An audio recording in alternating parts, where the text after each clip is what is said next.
前世无常，因果永永难脱。《乌合之众》应该是近几年国内最好的悬疑犯罪黑色幽默主导的剧情游戏了，几乎没有之一。在次日版推出之后啊，基本就可以预定神作了，就是这么夸张。它已经好评如潮了，为什么这款独立游戏在众多的国内悬疑民俗游戏中脱颖而出呢？说实话，《乌合之众》的解谜并不算特别硬核，但架不住它故事讲得太他妈引人入胜了，就像钩子一样，一直勾着你往下玩。嗨，大家好，我是唐球君，本期视频我来聊聊它为啥能做得这么好。在我看来，游戏《乌合之众》的叙事结构非常有特点，平淡情节用来铺垫人物信息以及制造预期，高潮情节负责搞惊吓、回答预期内容，甚至继续抛悬念、推进核心剧情。高潮段落到平淡段落，再到高潮段落的无限循环嵌套，要做到如此繁复的调动玩家情绪和平复玩家情绪是非常困难的。我来具体看一下它是如何做到的。因为一上来就把最大的悬疑香火场成仙事件，也就是弥陀像的惨案糊到你脸上。33个工人进入了弥陀像的山洞，结果全挂了。这个惨剧本身就足够瘆人，更觉得是他抛出了一个关键的疑问：这帮人发现秘密为啥不报警呢？反而就直接钻洞，这个反常行为就立刻吊足大家胃口。答案很快揭晓啊！这弥陀像在当地是许愿神，传说能够实现愿望，一下子就把故事的超自然或者诡异基调立住了，也解释了工人们为什么都那么忙。不仅如此，在主线剧情的1个月后，大弥陀像凭空消失了。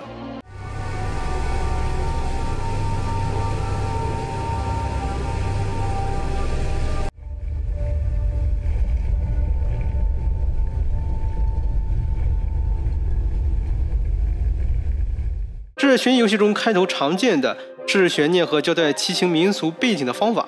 接下来，主角秦小南登场。他做致辞工作，天天要去寺庙附近啊！你以为他是工作人员？错，原来就是为了换一个通行证。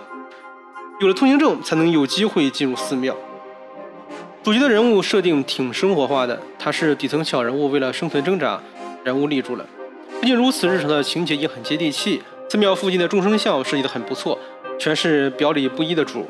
挎着名牌包的贵妇，她其实是偷了富太太的包装腔作势的人。治病救人的医生，背地里在求神治自己不行的问题。这些细节既接地气又带点黑色幽默，把环境氛围和人性那点小龌龊都勾勒出来了。平淡逗趣的日常细节，随着主角被险进庙，接下来逐渐变得诡异起来。在秦小南拜佛时呢，冒出了一个神秘大叔，他递纸条让主角进去问问题，还打包票啊，能够让他通过考验。这大叔是谁呀？凭啥这么牛？新的悬念又埋下了，主角竟然真的被选中了。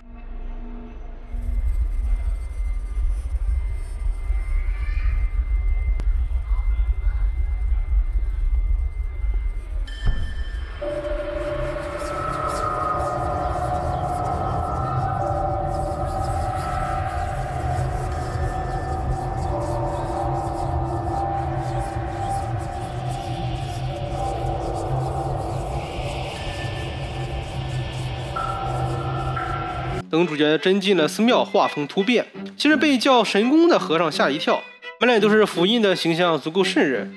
在墙上有很多职业的神像，走过石桥，接着发现4大天王像在动弹，整个原本法相森严的场景瞬间变得有些阴森诡异。这里的解谜玩法是找出哪个天王是活着的，给他上香，最后再借用制杯角的方法让弥陀间接回答秦小南的问题。解谜本身不难，但气氛营造满分。其实到这里，《乌合之众》这款游戏基本已经稳了。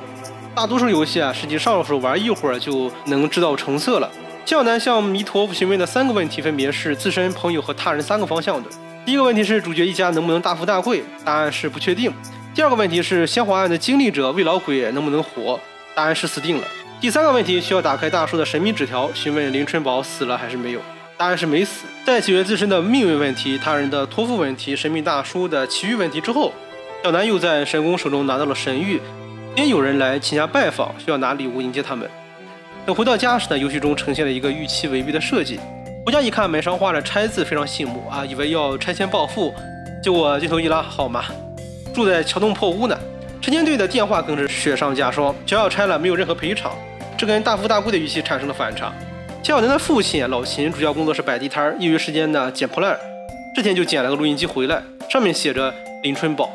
录音的内容第一段是老秦和魏老鬼的对话，传说弥陀像里面有活弥陀，搞到活弥陀大家都可以发财。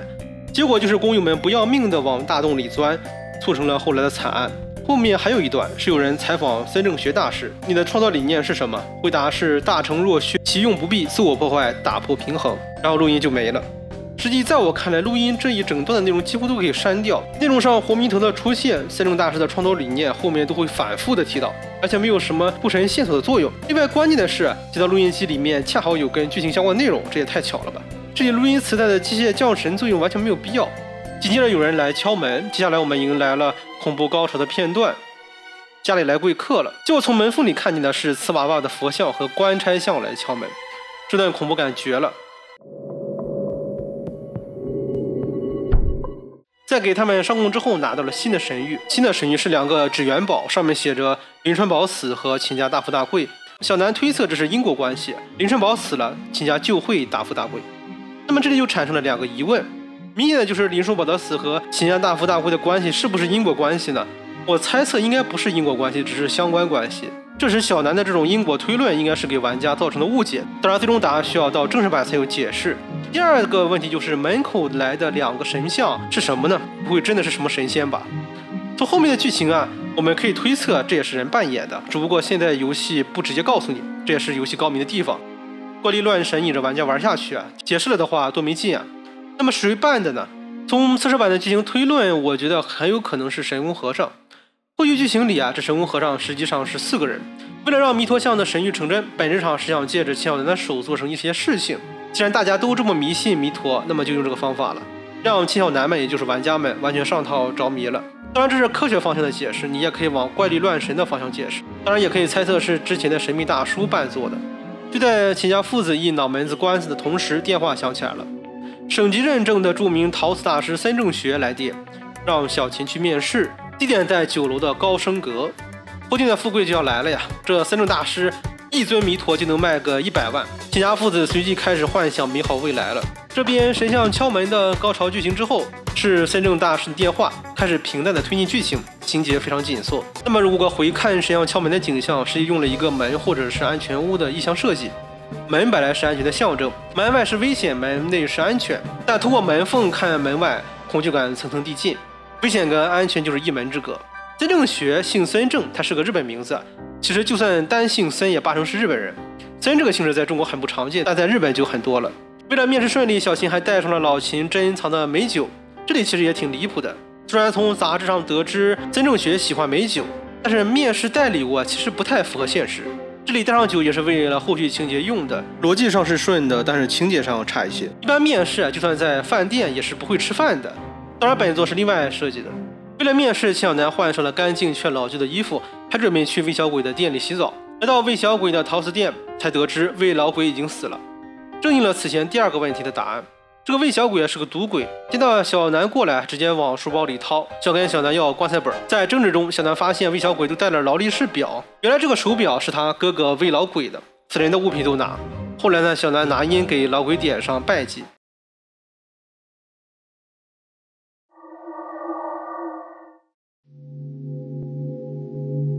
突然发现死者嘴里有血，后续剧情揭示他的嘴里是什么东西。后面小南洗完澡告别老鬼去赴宴，这里游戏塑造的感觉是乡下小子去城里高端饭店的感觉。与下城区略显萧瑟凋敝的街道来说，这里的饭店显得更加高端。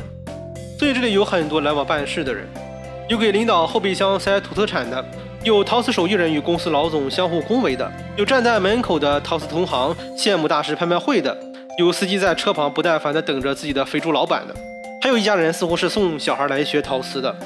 当小南进去的时候还被服务员当作保洁了，太离谱了。进入非常诡异的电梯里，按照规定要去9楼，解谜内容是把6号的按钮反过来成为9。同样的谜题是比较简单的，但是解谜内容跟情景是对应得上的，玩法总体来讲是为推进剧情而服务的，这样的设计就是好的。9楼进来是很诡异的饭店走廊，有很多的瓷器雕像，有一个雕像送来了致死误食的药片，这里小南就顺理成章的把药片当成了让林春宝死去的方法了。来到高升阁的包间，里面竟然还有2个面试的人，一人名叫张甜甜，另外的人叫做田真。在桌子的另一头有一个被白布遮住的奇怪物件。据张甜甜所说，孙正学大师来巫山县之前，从未在任何公开活动上露过面。说着，只听到从天花板传来的阵阵轰鸣声。之后大师过来，张甜甜说：“大师，你们来了。”一名大师只有自己一个人。在开始面试前呢，监正学让众人签了协议，目睹到任何不寻常的事情呢，请保守秘密。违约的条款呢是提供自身的30年阳寿。在众人稍微犹豫之下，最终还是签名了。面试正式开始。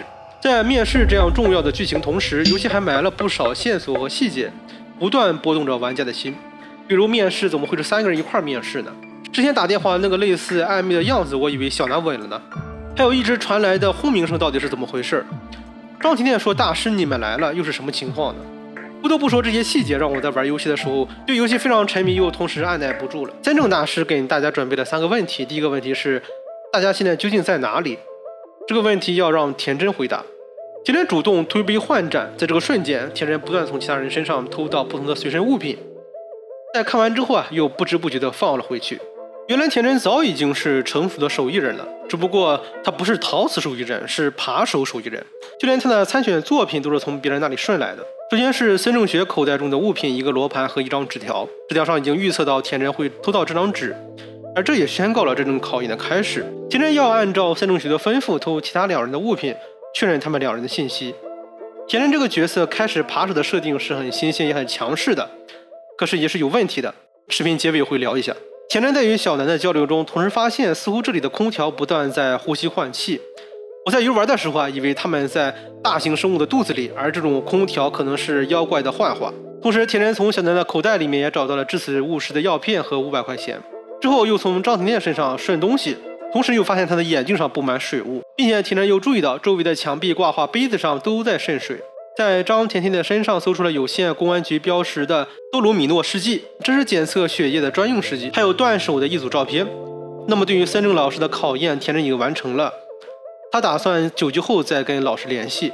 田真自我认定同桌的有一个毒王，有一个警察，还有一个断手人。毒王是小南，警察是张甜甜，断手人就是孙正学了。从这里就能看得出来，田真的剧情这里套用的是狼人杀的套路。后续其他2人的回答基本也沿用了这种形式。看起来田真这个人很有野心，他想巴结大师。又在拿到纸条后装作没事，后续田真也真的跟大师一伙了。汇合之前的线索，这里潮湿阴冷，到达需要搭电梯。田真推断这里大概率在地下，但实际上在我看来，如果这里海拔非常高的话，也会潮湿，也会需要换气。所以游戏中的位置在地下推论似乎不太严谨。不过有个佐证是天花板上轰隆隆的声音，表明上面有一些活动，大概率是地面上的一些活动。紧接着田真说电梯光缝出现了6次，所以是地下6层。田真的结论其实是按照孙正学在纸条上的提示来的。其实在我看来，整个推论都是按照孙正学或者剧情来这么设计的。你说在地下6层，还不如说这就在大福的肚子里呢。答对问题，孙正学开始揭露秘密。11年前，远在日本东瀛的他得到了来自弥陀的2次神谕，2个红纸元宝上写了互为因果的事情，引导他来到巫山，按照神谕建立了通仙楼。他所追求的奇迹竟然实现了。张甜甜追问奇迹是什么，孙正学则打断了他，继续问第2个问题。田真则想着6楼建在地下是为了满足神谕的条件，那么巫山下面到底存在着什么呢？还有为什么罗盘在转动呢？第2个问题是医院中的一位重症患者突然去世，请问他是怎么死的？小南立刻猜测到了，可能说的就是魏老鬼。可是这题轮到了张甜甜来回答。张甜甜作为警察的女儿，本应该是坚定的唯物主义者，可是几年前她能看到日常范畴之外的东西。在开餐之前，她就看到了孙正学跟魏老鬼一起进来的，所以她才说你们来了。这里因为张的能力是可以看到魏老鬼的鬼魂的，在本身紧张刺激的饭局中，视觉上带来了更大刺激。孙正学一直在说警察给出的通报是因救治无效死亡，同时魏老鬼在身上画着叉，表示不同意死亡结论。而这个死亡结论是张甜甜的母亲公安局长张涛做出的。最后张甜甜转身看到魏老鬼站在了小南身后，脱口而出老鬼嘴里有东西。这一说小南有些含糊，孙正学则立刻插嘴想要加入协会，还请知无不言。小南回想起之前给老鬼嘴里喂上烟，才发现嘴里有东西，拽出来一个非常长的舌头。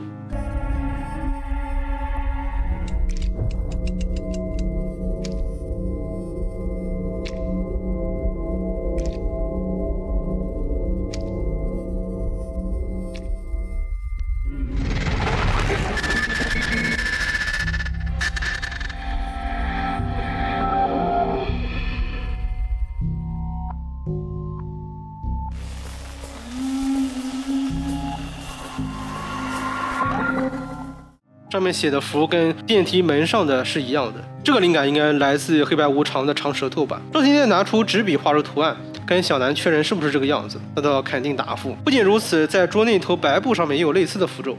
经孙正学介绍，这是生死幡，大弥陀像上就挂满了生死幡，从左到右代表了18层地狱，这同时代表了18种刑法。围老鬼的符咒恰好代表着拔舌狱，生死幡是从死者嘴里抽出来的，宛如一条长蛇。在大弥陀身上找到拔舌地狱的位置，再根据位置排序，就能找到白布上的生死幡是凌迟地狱。这个问题回答正确之后，孙正学继续公开研究。在孙正学愿望实践之后，他开始全身心投入对弥陀的研究。他发现关于生死的神谕是最为特殊的，弥陀不仅会预言一个人的死亡，还会具体到他死亡的方式，而预兆便是生死幡的出现。我猜测能够预测的这么细致，是不是弥陀他们杀的呢？亦或者说有人手眼通天，在警局里面有奸细，能够了解到最新的经济进展呢？而且孙正学全身心投入对弥陀的研究，实际上研究的是弥陀的作用。那我感觉孙正学这几年表面上来雕塑我们佛陀，实际上天天都在搞研究呢。为了剧情合理性，孙正学会不会有分身呢？当然，这里的分身指的是双胞胎或者助手。为老鬼口中的那卷点仿纱布是今天医院下午入仓的新品。孙正学猜测，生死幡从一开始就已经出现在那卷纱布上了。张天健则顺势推论，生死幡难道是一次注定的死亡预告吗？孙正学眉头一皱，脸色突然阴沉下来。他并不认同，他相信一定存在可以规避死亡预言的方法。其实以上内容在游戏陈述方面，游戏原文有些杂乱，话说了一半还有信息的堆叠。在孙正学发现生死的神谕是最为特殊的这一点，弥陀不仅会预言一个人的死亡，还会具体到他死亡的方式。那么他是如何发现的呢？那么这个发现内容如果后续游戏没有的话，又是机械降神的设定了。另外说到为老鬼口中的纱布是医院今天下午入仓的新品，就算是新品，如果有医院工作人员往上面临时写符咒也是可以的。孙正学又猜测生死幡一开始就出现在那卷纱布上的，他又是如何猜测的呢？凭借的是什么呢？孙正学当然不需要跟面试的3个人解释，但是需要让玩家明白呀。玩家基本上是上帝视角的，这些内容我非常期待后续的正式版得到答案。只剩下最后一个问题了，只要顺利答出考验，立刻宣告结束。孙正学揭开了白布下的东西，竟然是之前去小南家的官差神像。最后一个问题就是，有谁见过这5尊神像？整个包间的气氛瞬间凝固。小南心想自己千万要冷静，不能露出破绽。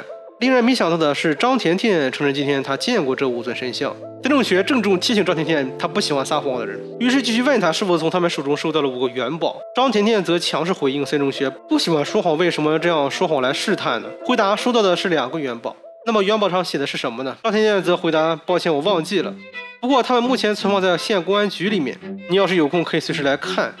这明显是警察应对自如的表现，先示弱然后再威胁。孙正学又打了个哈哈，说有空登门拜访，就草草结束对话了。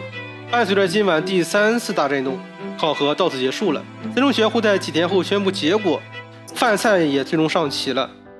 小南也从惊讶中缓了过来，总算是蒙混过关了。同时他很奇怪，张甜甜为什么要帮助自己呢？在以上的解谜情节中，最开始张甜甜警察的身份原本只有田真跟孙正学知道的，当然张甜甜本人自己也知道，这就很尴尬。在座的只有小南不知道，实际上这是没有问题的，因为观众是知道的。而游戏的剧情上面，为了让小南知道，专门设置了孙正学直接说出张甜甜警察的身份这样的内容，这里其实就有点画蛇添足了。小南不知道就是角色不知道，但是观众知道了。其实可以把一些情节转换成小南不知道但其他人知道的一些有趣的内容，而等小南知道之后，也可以再发展一些情节出来。张甜甜头疼想吐，想让秦小南陪他一起，他需要力气大的人扶着。田真则可以趁他们2个人不在的时候，向孙正学汇报一下刚才的情况。来到卫生间，张甜甜感谢小南的搀扶，小南则反应过来，非常感谢他之前帮了大忙了。原来小南给张甜甜提示，借此张甜甜知道了小南的经历，替他定雷，这才能够应对孙正学的咄咄逼问。张甜甜有救命之恩，提出让小南答应2个要求，第一个是把老鬼嘴里的那条生死幡给自己，小南答应了。第2点是给张甜甜看看小南右口袋里的东西，小南仅仅是给他看了至死务实的纸条，药片则藏了起来。同样，秦家大富大贵的纸条信息，他也没有告诉张甜甜。对于这份信任，张甜甜也掏出了照片，那照片上满是伤害的断手，就是林春宝的。而小南观察到，这似乎非常像孙正学大师的手。林春宝是90年代活跃在巫山的一个连环杀人犯，他的作案手法十分残忍，死者往往会被不同程度的分尸。不过林春宝已经在98年8月4日确认死亡，这名杀人犯被大卸8块，死于他对擅长的作案手法。我感觉这里应该是有巨大疑问的，极有可能是用别人的身体当做林春宝的尸体逃脱惩罚了。毕竟当时98年的技术是非常有限的。当小南进一步询问孙正学和林春宝的关联时，张甜甜点了根烟没有回答。这里是非常合理的，警察对于未确定的或者需要保密的信息是没有必要告诉小南的。不过他也透露一条关键信息：几分钟后包间会发生突发事件，那个瞬间一定要盯着森正大师看。张甜甜决定让小南用自己的眼睛确认，不告诉小南一些真相，让他亲眼验证。也有可能是张甜甜这里已经察觉到小南有些刻意隐瞒的内容了。那么包间会发生的突发事件是什么呢？说完之后，张甜甜离开了这里。小南回到包间，告诉孙正学，张甜甜因为生病提前离开了。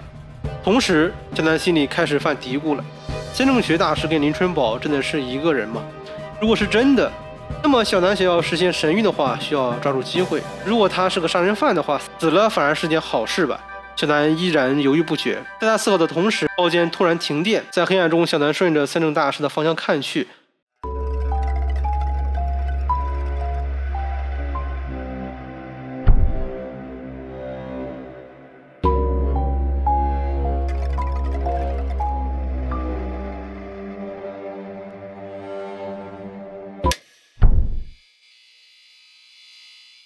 不知道是喝醉还是看迷糊了，孙正学似乎就是林春宝。他醒过神来，已经在卫生间了。现在还在犹豫是否要投毒，最后想了下，如果自己下毒的话，就变成杀人犯了。可是依然不小心将毒药倒在酒里，伴随着酒水发出了嘶嘶的声音。小南现在要回到包间，在这里听到隔壁的田真跟孙正学正在商量着什么。听上去孙正学答应了田真的什么要求，田真就答应为他办事。泥土本是死物，毫无灵性，当炉温渐退，泥胎已化作瓷像，脱胎换骨。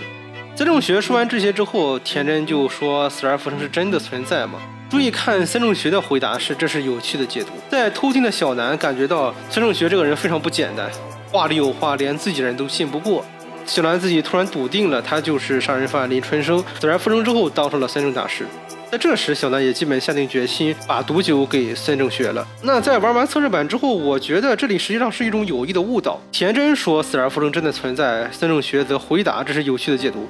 这里说的死而复生实际是田真的推论，接着孙正学顺水推舟，以及再加上主角秦小南的暗示，游戏走向了死而复生这种有巨大神怪谜团的引人入胜的方向。当然，到底如何要看游戏后续到底是走科学解谜路线还是神怪路线了。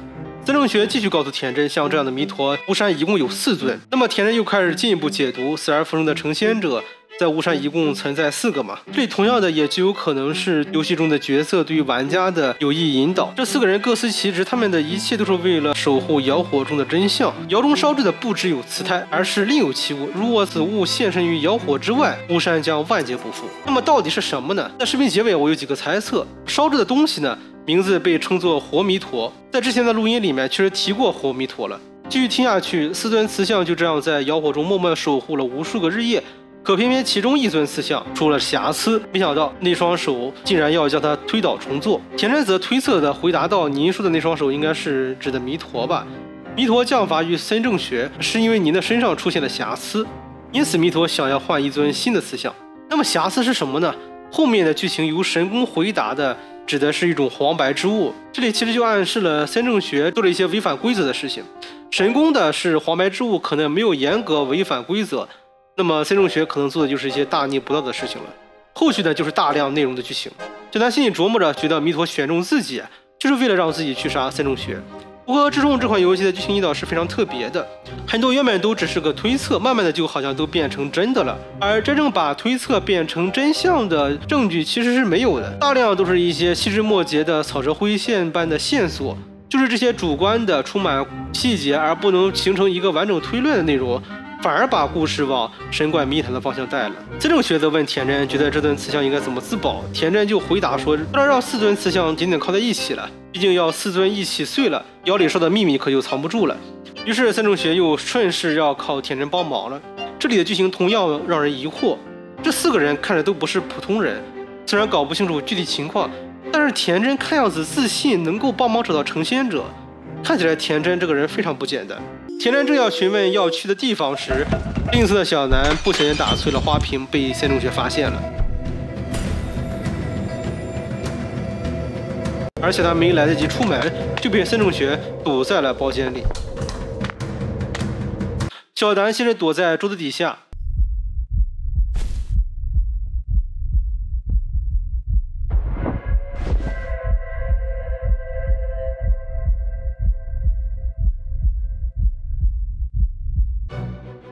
后来又躲到桌子旁边。孙正学大概知道人还没走，嘴里自言自语，故意折磨小南，还打算关掉公园的空调然后离开。小南要是再不出来，恐怕就得死在这里了。就在这时，一个神秘的女孩进来了。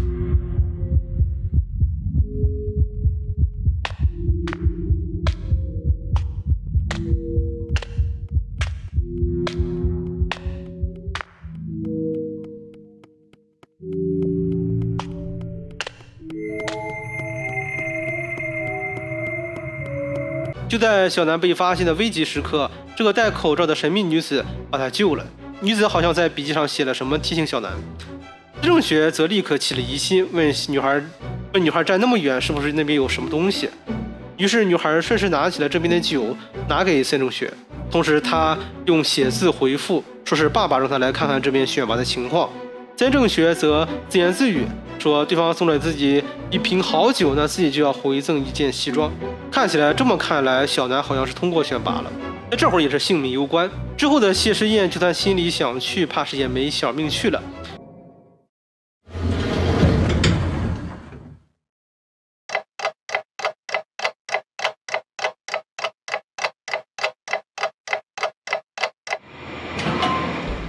可20天后，小南却穿着西装，看起来没有什么事情。他穿着的应该就是孙正学昂贵又舒服的西服，难道就此要走向大富大贵的道路了吗？小南很奇怪，最近孙正学一直没有消息，连答试宴都没有来参加，难道是中毒身亡了吗？这时魏小鬼打来电话，说请了几位头家，教官现在的秦大师做生意，还嘱咐小南穿醒目的衣服。小南就觉得通天楼的衣服挺合适的，没想到正说着，服务员不小心把红酒洒在了小南身上，随后又致歉带小南去换一套。结果在系领带的时候，发现领带里藏着针，小南就这么死了。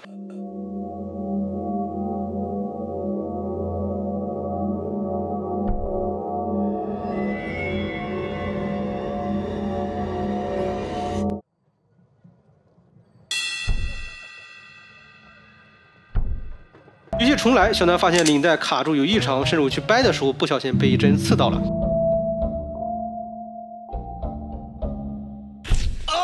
他急忙喊救命。这时候，一个中年人带着医药箱赶来，在棉棒接触药水时，发出了和当时毒液接触液体类似的声音。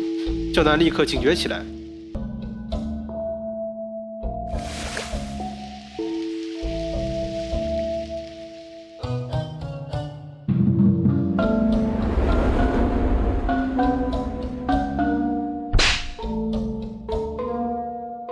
小南立刻逃走，在逃走的过程中，发现了之前给自己毒药的那个服务员神像在布草间碎了，这也就说明孙正学没有死掉。而且孙正学是如何发现毒药的呢？其实之前趁着小南和张甜甜去卫生间的时候，那个时间点就是真言告诉孙正学大师毒药的事情了。镜头一转，魏小鬼给秦家打电话打不通，没想到孙正学正在这边，看来杀死小南的计划已经失败了。原来魏小鬼还真是个小鬼啊！这么一个小小的瓷匠秦小南已经躲过了3次暗杀，背后肯定有人，要继续盯紧他。3个人要找的人都有了新的线索，而其中2个已经找到了。成仙者这也是香火厂里成仙事件中消失的工人之一，只有他知道活弥陀藏在哪儿。田真会前去接近他，让他同意孙正学的计划。成仙者可以在大师选拔宴上已经见过一面了，但他似乎不打算协助孙正学。这里并不知道孙正学到底知不知道谁是真正的成仙者。从玩家视角来看，有可能是小南变成了成仙者，亦或者是张甜甜，又或者是那个神秘女孩。而成仙者 Q 就是弥陀庙的神功，这个家伙性情多变，行踪也飘忽无定。经过魏小鬼的信息核实，原来这个成仙者有4个人，真身有暗病，成天缩在弥陀庙里的大殿里边，等着其他3个人回话。孙正学想要避开死亡，另外3位成仙者的帮助必不可少。3个人中只有成仙者 Q 没有表态，他打算去见见 Q 的本尊。去弥陀庙难道还要烧上几年文牒才能进殿吗？孙正学于是想起一招打草惊蛇，因为当年他们4个人都曾铤而走险，靠着活弥陀起死回生。可要是活弥陀突然被偷了，成仙的秘密又有可能流传出去， K 肯定看不下去巫山大乱的样子，一定会前来的。而承先者 Q 也就是神宫，也就无法躲在庙里了，一定会来找自己的。看来这次要准备见血了。孙正学让魏小鬼关店几天，备好必须的工具。小秦和老秦约在小饭馆见面。老秦说小鬼叔觉得小南白领带的西装特别气派。小南一听就意识到白领带是带尖刺的领带，魏小鬼怎么会知道呢？这说明魏小鬼还真是内奸。这时候突然来了个包工头来找小南，带来了一个手机和信息，手机里面藏着消息：卧龙宾馆外最右窗口3点见。原来之前提醒小南逃脱成功的就是那个神秘女子，她提醒小南去通风管道第2个口去拿钥匙。这边小南一边挂着广告，一边跟神秘女孩交流，女孩不说话，只是靠写字沟通。女孩告诉小南，活弥陀的外表和普通的弥陀一模一样，要是遇到活弥陀，千万不要贸然去看它的内部，见过内部的人都会凭空消失。关于活弥陀还有个秘闻，要是能猜中活弥陀的内部是什么，就能获得成仙的机会。从上世纪70年代到现在，巫山有5个人做到了，这跟孙正学的信息是对不上的。孙正学只说有4个人，最初猜中的人变成了巫山的那尊大佛。这里的剧情出现了一个巨大的神奇进展，只要看活弥陀就会凭空消失，而知道活弥陀内部的东西就能获得成仙的机会。如果要从科学角度来解释的话，如果看到活弥陀内部的人，应该就会被灭口。而如果你知道活弥陀的内部是什么，你又可以借此发财，甚至能成仙。成仙，我觉得这里是不是一个委婉的说法呢？当然，如果按照神怪角度来讲，就完全变成了成仙的故事了。第一个看到弥陀内部的人，就直接变成了大佛，这也跟结尾的内容对得上。结尾那个佛就微微低头哭泣了。我还是依然非常期待这款游戏在正式版中到底走什么路线的。要是孙中学的计划成功，巫山会迎来一个悲惨的结局，所以小南要辅助这个神秘女孩。为此，女孩还留给小南一张孙正学车辆的照片，让小南根据车辆所在的停车场去跟踪孙正学。与女孩的交流过程中，因为女孩是不打算帮助小南的，小南就用手机拍下了女孩的照片，又由此来威胁她，最终小南才能得逞。小南根据照片上停车场的地点，果然发现了孙正学。之后，孙正学开车离开，小南则骑着自行车在后面跟随着。孙正学正在跟魏小鬼交流，他们可以通过暗号辨别眼前的神宫是不是真的。小南跟着孙正学的车辆，最终来到了神庙。在庙的门口有一张陶字的纸条提醒他，但小南似乎不以为然。另一边，孙正学自称知道活弥陀的下落，跟神宫见了面，之前已经对好了暗号，让魏小鬼在远处用望远镜看着。要是对方不是本尊，就发短信给孙正学，手机会震动1次；要是真的就打电话，他的手机会响起警报。孙正学的手段是非常高超的，他告诉神宫，活弥陀的人就在神庙里。神宫当然不信，那么他们就要进神庙验证。孙正学又说弥陀就在僧人像的肚子里。神宫问心无愧打开僧人像，结果里面还真有一尊弥陀像。这里就说明知道活弥陀像位置的唯一一人已经跟孙正学同流合污了。神宫顿时愤怒，大骂孙正学是一个奸佞之徒，3姓家奴，现在又做了盗走活弥陀夜闯庙门自让嫁祸的事情。孙正学的计划则成功了，请问能不能见到本尊？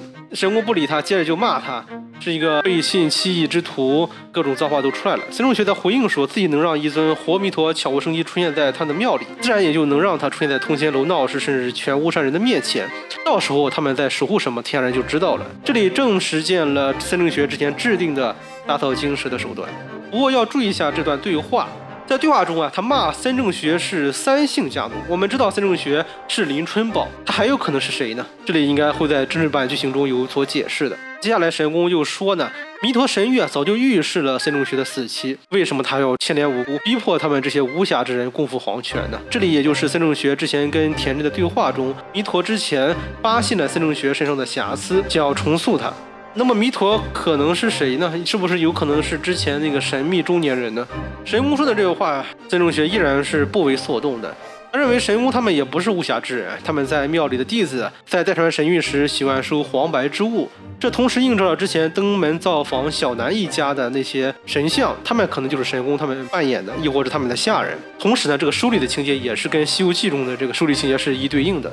所以又威胁他们是否将这些瑕疵公之于众，还是希望和孙正学联手一起修补瑕疵呢？而修补的方法就是让弥陀消失。现在这已经联合了，只要让活弥陀消失，他们就能光明正大的活着。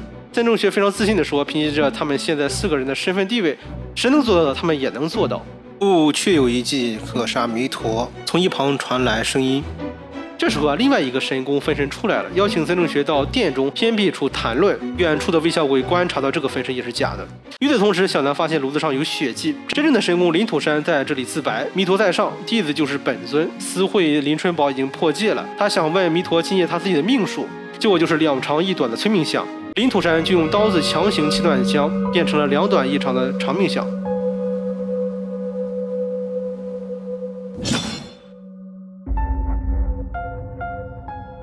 在当时我玩游戏到这里的时候，我觉得有一点很奇怪，它不是有4个神功吗？这只是到第3个而已，是不是神功在第3的顺序上面就直译出来呢？为的是迷惑孙正学呢？后面会给我们答案。另外2个神功引着孙正学过来，结果把他围在中间，让他静止不动。孙正学询问：难道弥陀的弱点就在这内殿之中吗？神功则回答说，他之前确实说对了，他们孙财物都是瑕疵，但孙正学的瑕疵已经病入膏肓。他这样怀着弑神的逆心，该坠入无间地狱。此时电话响了3声，看起来是真的神功。说罢，神功拿起刀子攻向了孙正学。虽然他刀法不错，但仅仅是划破了孙正学的脖子。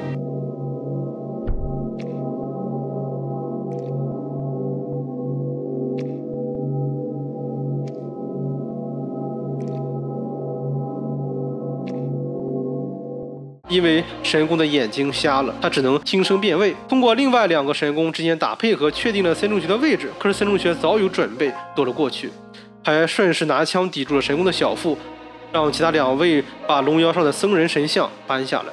这时候镜头一转，一个头戴关羽面具的人询问为什么要把僧人像搬在这里呢？看着孙正学喉咙受伤却跟没事人一样，从口音来判断，这个人跟魏小鬼的口音是一样的。此时戴着张飞面具的人回答说头家过来了，戴着刘备面具的人应该就是孙正学。他们询问2个人是否找到第4个 Q 了，张飞则回答找到了，一网打尽。至于过程直接就问被抓到的这个人就行了，结果竟然是小南被抓了。于是刘关张开始审问小南，他问小南晚上来神庙干嘛呢？小南则意气风发地反问他们是谁，结果挨了一顿毒打。这会儿小南变乖了，原来在孙正学见神功的时候小南经历了一些玩家不知道的事情。小南开始如实回答，他在半个小时前发现香台上插了3根香，在香炉上还发现了血迹。当时他就按照最开始进入神庙的步骤询问弥陀的神谕。第一个问题是孙正学还在庙里吗？弥陀回答在。接着就问有关血迹的问题，今晚会不会出人命呢？弥陀回答会。再接着问今晚死的是孙正学吗？弥陀则回答不确定。小南其实今晚想动手，于是他想问自己今晚有没有生命危险，弥陀则回答没有。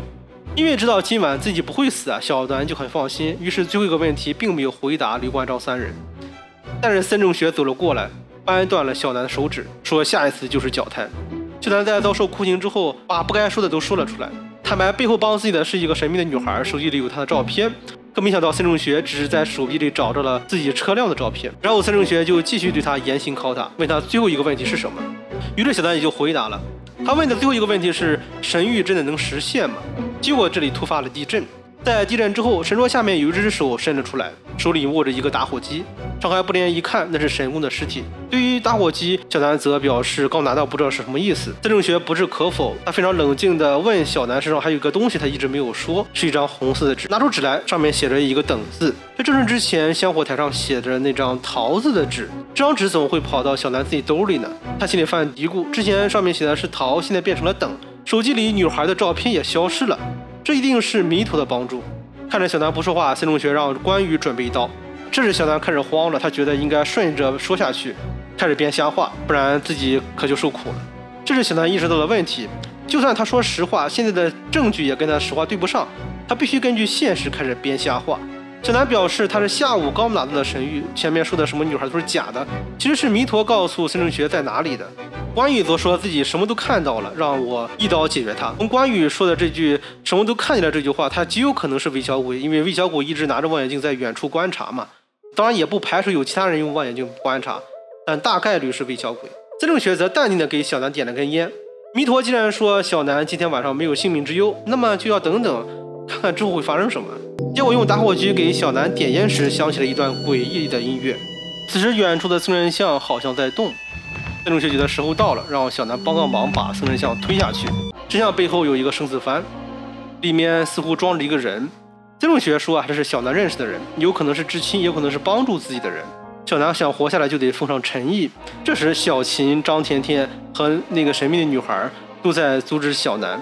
这是单于哥是小南的理智正在与小南进行抗争，他内心挣扎着，直到三正学拿枪抵住他的头，小南迫不得已将神像推了下去。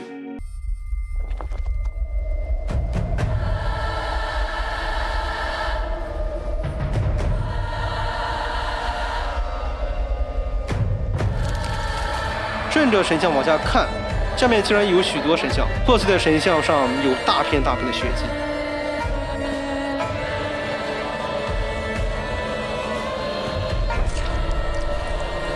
镜头一转，有人给张局报告，神宫领土山的初步尸检出来了。在这里一共找到4具疑似领土山的尸体，其中3具在一个坑洞里发现，死亡时间都在当晚9点左右。第4具尸体的死亡时间比其他3位早7个小时，当天中午2点就死了。尸体就是在弥陀庙正殿的供桌下发现的，而且他的脸上画着跟其他3位不一样的符咒，就是大弥陀像身上的那种符咒，也就是生死幡。而这里已经通知群众弥陀像封锁了，开放时间不确定。就在这时，注意到那尊大弥陀像似乎低头了。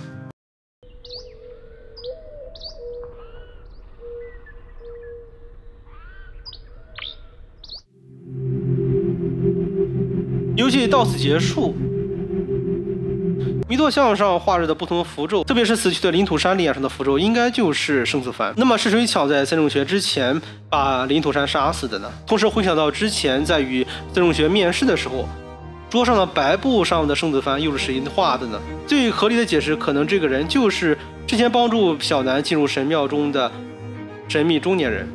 这个人一定是那4个人之一，或者呢，那个人是神秘女孩的爸爸。当然，也有可能神秘中年人跟女孩的爸爸是同一个人，或者说做这件事情的人是神秘口罩女的父亲，因为神秘口罩女的可能也是4个人中的一个。那么女孩的父亲知道所有事情也是情理之中的，或者说之前的神秘中年人可能就是女孩的父亲也说不定。那么像之前神秘的口罩女孩说的，有5个人成仙了，1个人变成了巨大的弥陀像，有没有可能成真呢？这种可能是存在的，就像之前他们进入成仙楼的地下进行面试情况，那里传来的呼啸的声音，极有可能他们就在弥陀像体内，那是弥陀像的呼吸。第二点就是那个成仙的人可能被挫骨扬灰做成了大弥陀像的一部分材料，那也可以说明那个人跟弥陀像合二为一了。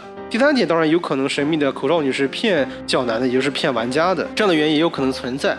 那么弥陀像的活弥陀究竟是什么呢？这里我大胆猜测一下，第一个就是弥陀里面有一个手机或者有录音机，能够对很多人所求之事做一个回答。